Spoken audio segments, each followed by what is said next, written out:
Me llamo Verónica Salgado.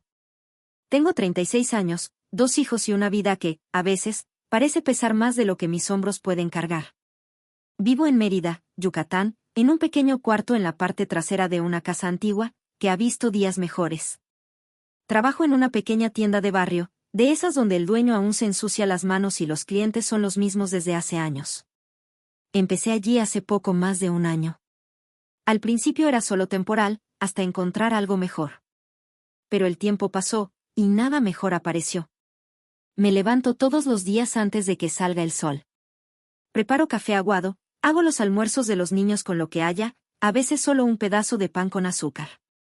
Luego los llevo a la escuela y corro al trabajo. No tengo mucho tiempo para mí. De hecho, ni siquiera recuerdo la última vez que me detuve a cuidarme. Desde que su padre se fue, todo se convirtió en mantener la casa en pie. Y cuando digo casa, estoy siendo generosa. Es un espacio pequeño, con goteras en el baño y una ventana que no cierra bien. Pero es lo que tenemos. Y es donde ellos se sienten seguros. Eso, para mí, ya lo vale todo. El mayor, Diego, tiene 12 años. Es callado, observador, y tiene una mirada que me recuerda mucho a la de su padre, antes del alcohol, antes de la ira. El más pequeño, Matías, tiene 7 años y una alegría que a veces me parte el alma. ¿Cómo puede un niño tan pequeño reír con tanta facilidad frente a tanta carencia? Tiene asma. No es grave, pero requiere cuidado. Y, últimamente, ha tenido varias crisis.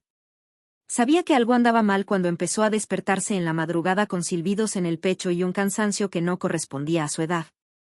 Lo llevé al centro de salud, y la doctora me dio una receta. Inhalador, broncodilatador, jarabe. Parecían nombres bonitos para cosas que simplemente no podía pagar. Ese mes, todo mi salario se fue en la farmacia. Usé hasta el cambio del pasaje. No quedó nada. Ni para arroz, ni para gas. Recuerdo salir de la farmacia con la bolsa en la mano y un nudo en el pecho. A mi lado, Matías sonreía, sin saber nada. Solo quería volver a casa y ver dibujos. Y yo, por dentro, quería llorar, gritar, desaparecer. Pero sonreí. Sonreí para no asustarlo.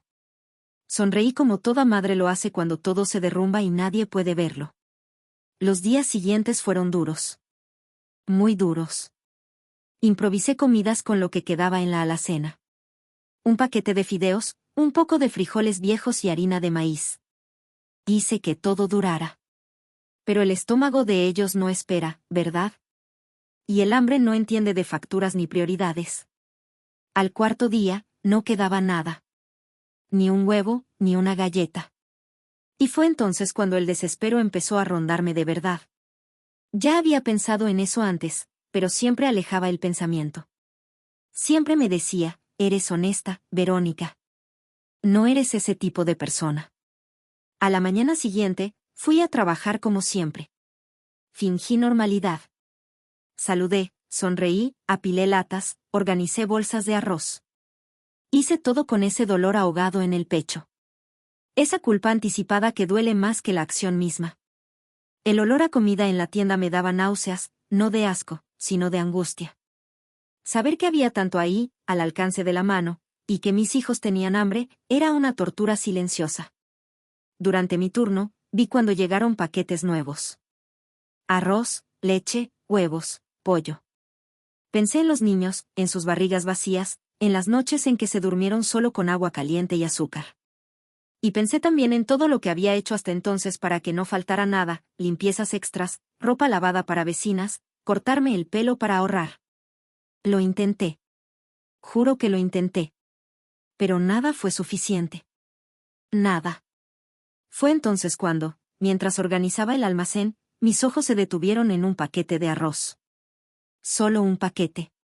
Y al lado, cajas de leche. Tomé una. Luego miré los huevos. 3 cosas. 3. Respiré hondo. Miré a los lados. El pasillo estaba vacío. La oficina, cerrada. Sabía que había cámaras, pero no sabía exactamente dónde.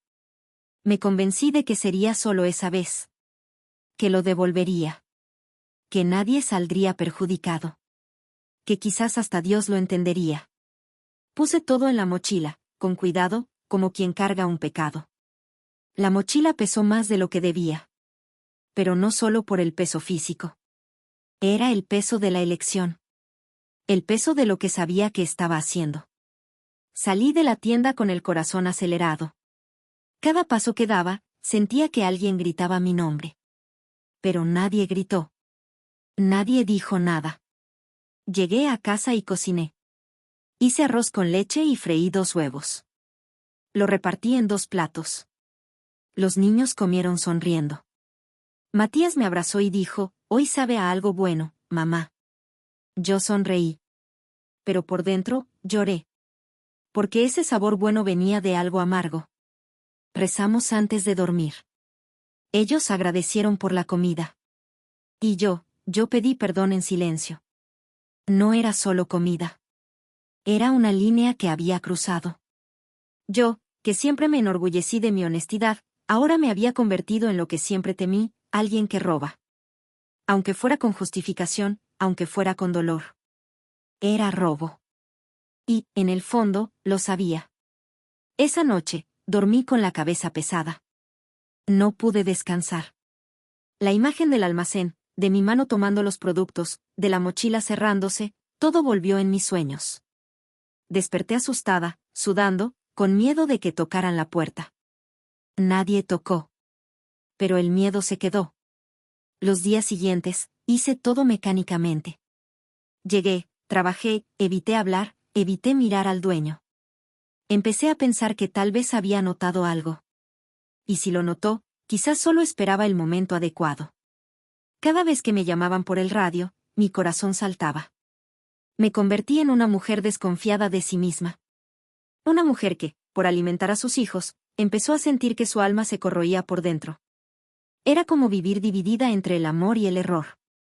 Entre el instinto de proteger y el miedo de haber perdido quién era.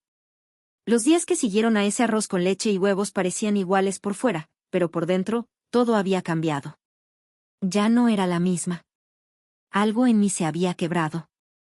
Un silencio incómodo me acompañaba todo el tiempo, como si estuviera a punto de ser descubierta, aunque nadie dijera nada. En el almacén, los paquetes parecían mirarme. Cada bolsa, cada producto en el estante, me recordaba lo que había hecho. Y yo intentaba fingir, intentaba actuar como siempre, pero mi conciencia me hería en silencio. Evité cruzar miradas con el dueño de la tienda, con el gerente, con mis propios compañeros. Cualquier buenos días ya sonaba falso en mi boca. Mis movimientos se volvieron más lentos, mi rostro más cerrado. Algunas compañeras incluso me preguntaron si estaba enferma, y yo solo respondía con una sonrisa cansada, de esas que mienten para no tener que explicar. Quería devolverlo. De verdad lo quería. Pero no sabía cómo.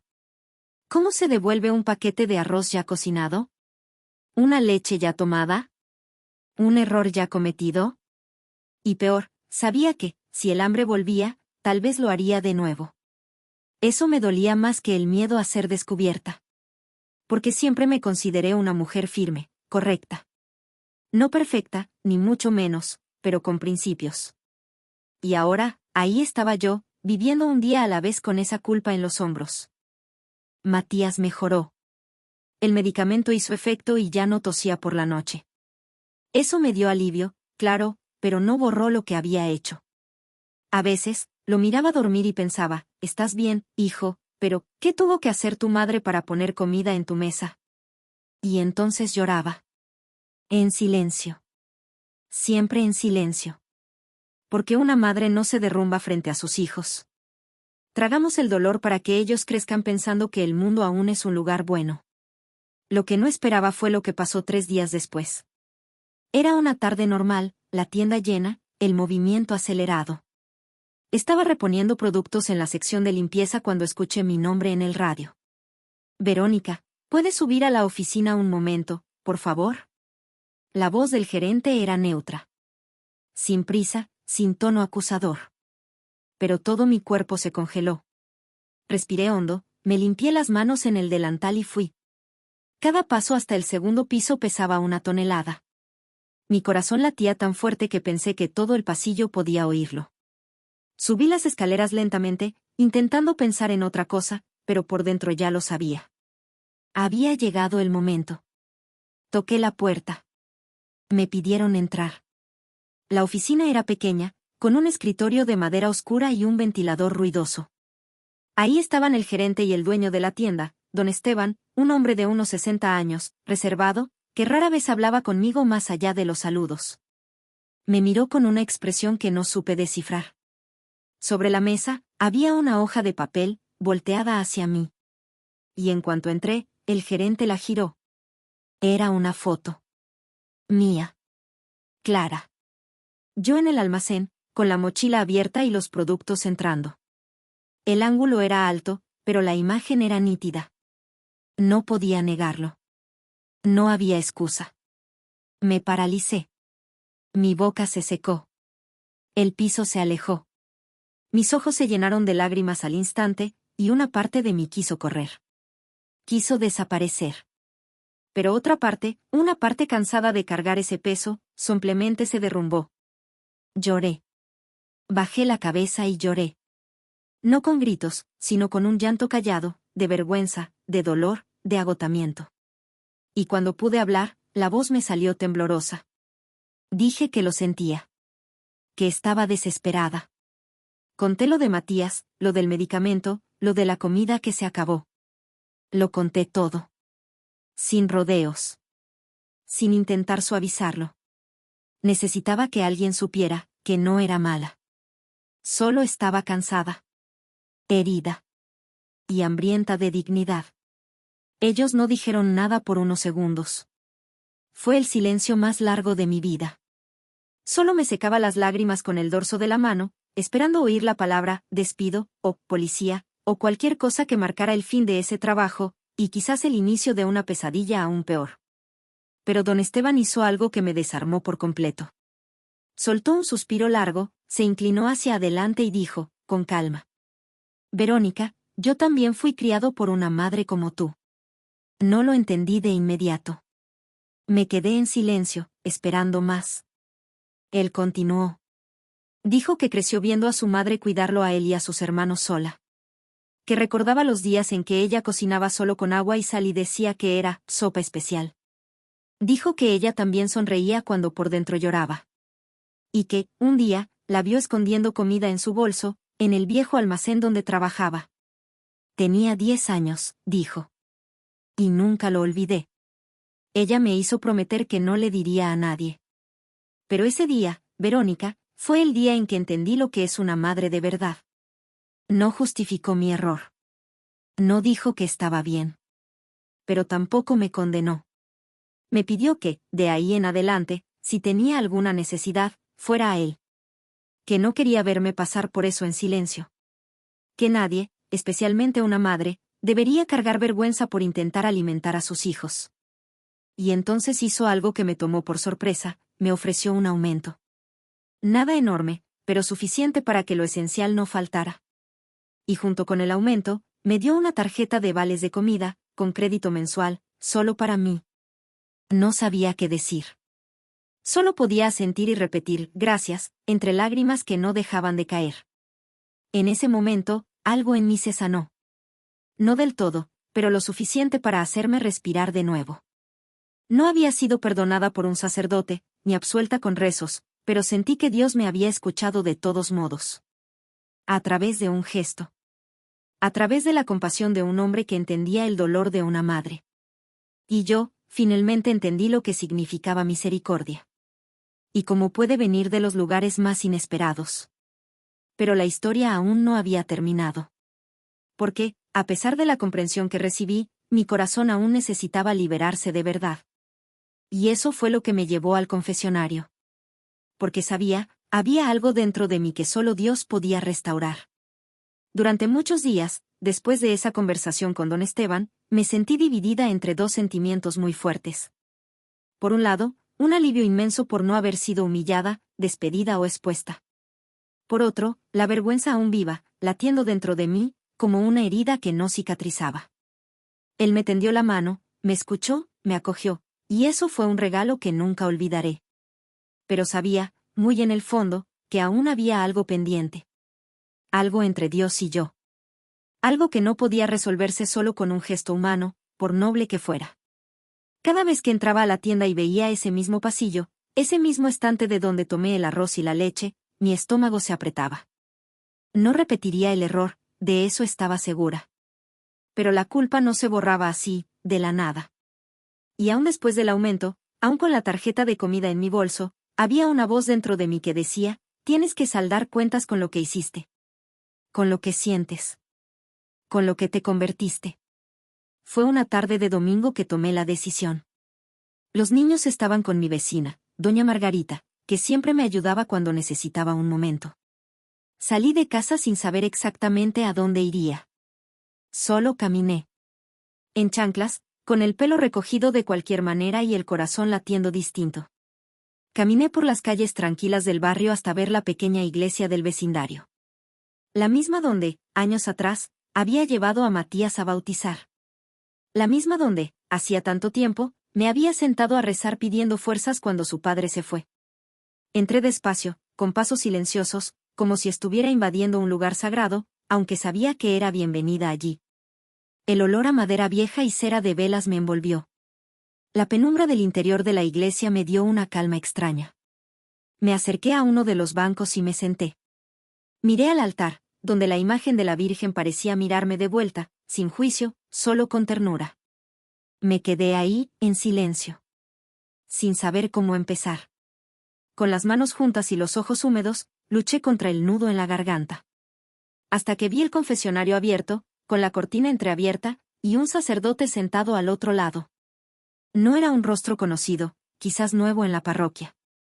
Pero había algo en su postura, una serenidad humilde, que me hizo levantarme. Me acerqué al confesionario como quien se acerca a un espejo. Entré, cerré la cortina y respiré hondo. Sentí todo mi cuerpo temblar. Y antes de decir cualquier palabra, las lágrimas empezaron a caer. Padre, mi voz falló. Esperé un segundo, luego continué. Cometí un pecado. Y ya no puedo dormir sin pensar en eso. Del otro lado, silencio. Pero no un silencio pesado. Era un silencio que escuchaba. Tengo 2 hijos. El más pequeño se enfermó. Compré los medicamentos con mi salario, y no quedó nada. Ni para pan. Ni para arroz. Hice una pausa. Trabajo en una tienda, y me llevé comida a casa sin pagar. Fue solo una vez, pero la emoción me cortó de nuevo, pero fue suficiente para destruirme por dentro. Él esperó. No me interrumpió. Solo escuchaba. Me descubrieron. Tenían cámaras. Pensé que lo perdería todo. Pero el dueño fue misericordioso. Me entendió. Me ayudó. Me dio un aumento. Una tarjeta para comprar comida. Pero aún así, aún con todo eso, sigo cargando este dolor. No puedo perdonarme. Me siento sucia, padre. Miro a mis hijos y pienso, sonrieron con la comida que robé. Esa frase dolió más que cualquier otra. Era la herida más profunda de mi alma. Y al decirlo en voz alta, me deshice. Lloré como una niña. Sin contenerme, sin esconderme. El sacerdote respiró hondo y habló con una calma que parecía atravesar la madera. Hija, cuando alguien comete un error intentando proteger una vida, especialmente la vida de un hijo, el cielo no se cierra. Dios conoce el corazón de cada uno. Y conoce el tuyo. No esperaba una respuesta así. Creí que oiría algo sobre reglas, mandamientos, penitencia. Pero solo había comprensión en su voz. Robar es pecado, sí. Pero tu arrepentimiento es sincero. Y lo que hiciste después también importa. Enfrentaste la verdad. No huiste. No mentiste. Y, sobre todo, quieres ser mejor. Mis lágrimas no paraban. Era como si ese momento lavara algo dentro de mí. Y más importante aún, continuó, entendiste que el perdón no es solo algo que pedimos a Dios. También es algo que debemos darnos a nosotros mismos. A veces, lo más difícil es perdonarse. Pero eso es lo que sana. Esas palabras entraron en mí como un bálsamo. Porque era exactamente eso. Ya me habían perdonado mi jefe, ya me habían ayudado, pero aún me veía como culpable. Porque mi culpa era más grande que el acto. Era un retrato del dolor de no haber podido proteger a mis hijos de todo. El sacerdote me dio una penitencia simple. Una oración. Una visita al altar para agradecer por la misericordia recibida. Pero más que eso, me dio un consejo. Camina con la cabeza en alto, Verónica. Porque tu dignidad está en tus decisiones de ahora en adelante. Ya elegiste cuidar. Ahora elige también vivir sin cargar un peso que Dios ya te quitó de los hombros. Salí del confesionario en silencio. Me senté en el banco de nuevo. Me quedé un rato más, mirando el altar. Y por primera vez desde esa noche en que tomé la comida, sentí paz. No euforia. No alivio inmediato. Paz. Como quien encuentra refugio después de una larga tormenta. Hice mi oración, en voz baja. Agradecí por la vida de mis hijos. Por la compasión de mi jefe. Por el consejo de ese sacerdote que ni siquiera sabía mi nombre, pero me vio completa. Agradecí, sobre todo, por la oportunidad de empezar de nuevo. Volví a casa caminando despacio. El cielo empezaba a cambiar de color, y por primera vez en mucho tiempo, yo también. Porque había algo diferente dentro de mí. Algo más ligero. Y aunque el mundo afuera no hubiera cambiado, yo había cambiado por dentro. Y eso ya era el comienzo de todo. Los días que siguieron a la confesión fueron distintos. No porque todo se resolviera de un día para otro, sino porque, por primera vez en mucho tiempo, sentía que había recuperado algo que había perdido en mí misma, la paz de mirar al espejo y reconocer quién estaba ahí. Una mujer sencilla, imperfecta, pero también valiente. Una madre que tropezó intentando proteger lo que más amaba. Y que, frente a la culpa, eligió levantarse en lugar de esconderse. Volví al trabajo el lunes con el corazón más tranquilo. Caminé hacia la tienda como siempre, pero esta vez mis pasos no eran tan pesados. Saludé a mis compañeros con más firmeza.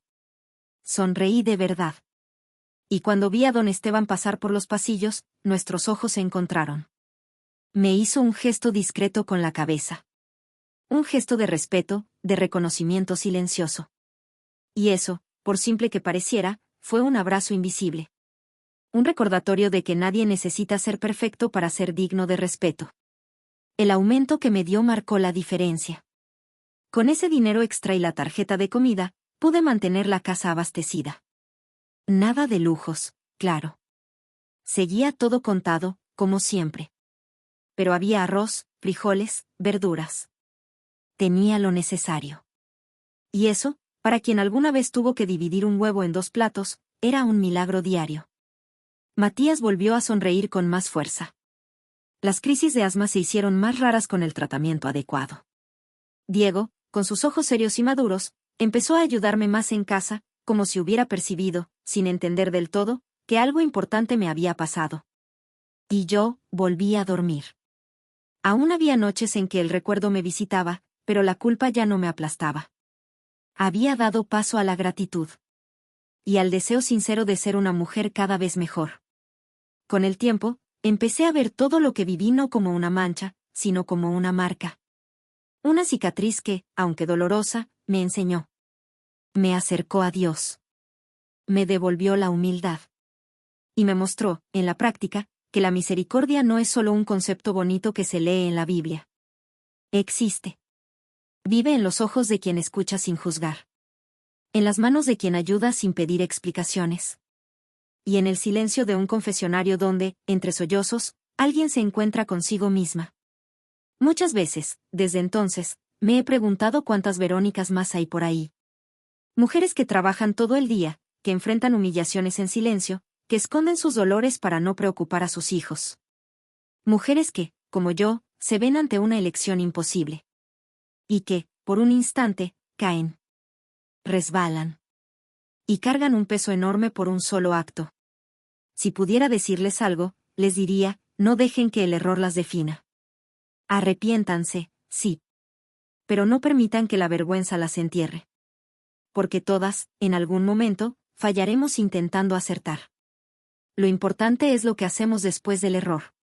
Es tener el valor de mirarnos a los ojos y pedir perdón, no solo a Dios, sino también a nosotras mismas. Mi vida sigue siendo sencilla. Aún vivo en el mismo lugar. Aún me levanto temprano. Aún lucho cada día por darles a mis hijos una base sólida. Pero algo dentro de mí cambió. Ya no me escondo. No camino encorvada por la culpa. Y ya no siento vergüenza al pasar por los estantes de la tienda. Al contrario. A veces, me sorprendo mirando ese pasillo como quien mira un camino antiguo. Una ruta por la que pasé, caí, pero también me levanté. Y si hoy cuento esto, en voz alta, es porque creo que mi historia puede tocar a alguien. Puede recordarle a una madre, un padre, un hermano, que la compasión transforma.